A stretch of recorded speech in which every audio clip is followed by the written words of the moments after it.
I think we finally figured out why Paul Rudd hasn't aged since 1995.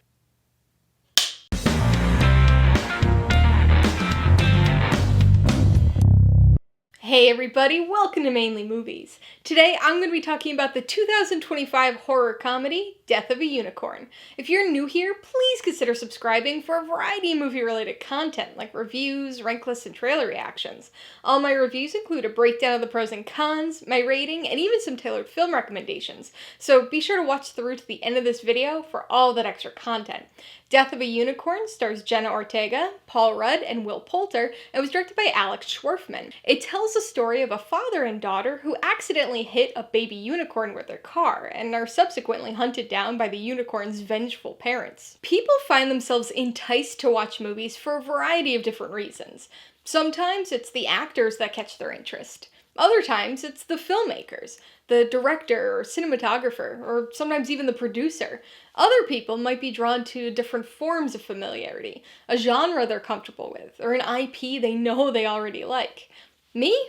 I'm a sucker for a good premise. If you've got a story concept that hooks me, I'm in regardless of everything else. And I could tell from the name alone that Death of a Unicorn was gonna be one of those movies. The premise here is just so weird and unique. The tale of an accidental roadkill death of a unicorn that transforms into a pharmaceutical exploitation story? This film taps into the pre-existing violent and vengeful lore surrounding unicorns to craft a wild revenge tale of mythological proportions. It all sounds ridiculous, because it is, but a horror comedy about the oft peacefully presented unicorn wreaking havoc in brutally entertaining fashion?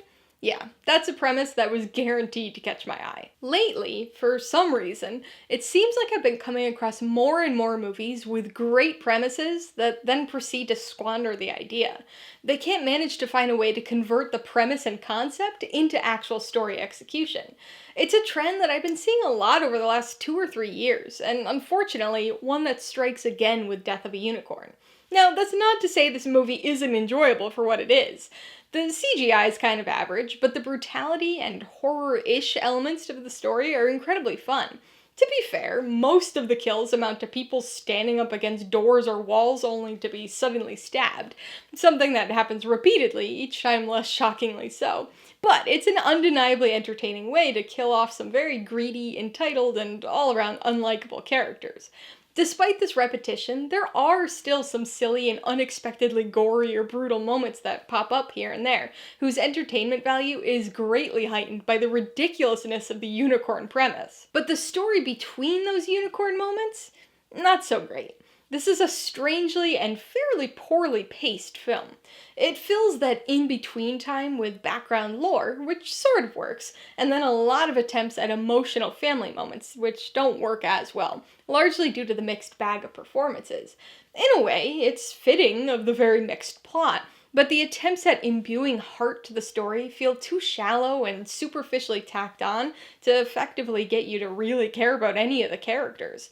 Things then get further bogged down during the repetitive and frustratingly dull midsection, with the unicorns doing all the heavy lifting when it comes to story interest. This is the perfect example of a movie that would have been greatly improved had it been cut down to a lean 90 minutes. So if the heart doesn't get it done and the story can't execute on the great premise, then this horror comedy really hinges on its humor. Much of the comedy, at least the comedy that works, comes from the inherently ridiculous scenario, the characters' reactions to that scenario, and of course the entertaining absurdity of watching unicorns brutally exact revenge on terrible humans. Beyond that, this film puts a lot of stock in its satirical elements, giving a lot of time and focus to the rich pharmaceutical family. There's certainly some enjoyment to be gleaned from the crass obliviousness of these caricatures of privilege and entitlement, but it loses its charm rather quickly. In fact, that specific element, that specific issue, reminds me of one of the biggest problems I had with another recent satire, Mickey 17. As in that film, the satire here is excessively heavy-handed, taking an exaggerated, over-the-top approach without offering up enough humor to justify it. The satire here just isn't able to provide the same magic spark that the purple-blooded, horse-shaped mammals with protrusions can, resulting in an uneven and slightly underwhelming cinematic experience. Death of a Unicorn is a periodically entertaining movie, offering up an overall net positive on the enjoyment scale, but it's a far whinny from what this wildly entertaining premise could have delivered. Alright, let's talk about the pros and cons. The biggest pro, perhaps unsurprisingly, is the premise. A violent unicorn revenge tale is just such a silly and fun idea for a horror comedy. It takes a little while to get going, but when it focuses on this concept of unicorn carnage, it succeeds, delivering laughs and excitement, plus a little Jurassic Park style fun. It's just too bad that the story execution was so sloppy and focused too much on the non-unicorn aspects of the plot. On the con side, the biggest issue is the pacing. I have no problem with long movies. If there's story or character development to fill the time, sure, take all the time you need to tell the story as intended. But sometimes you encounter movies that feel like they're filling time just to fill it. And Death of a Unicorn is one of those movies.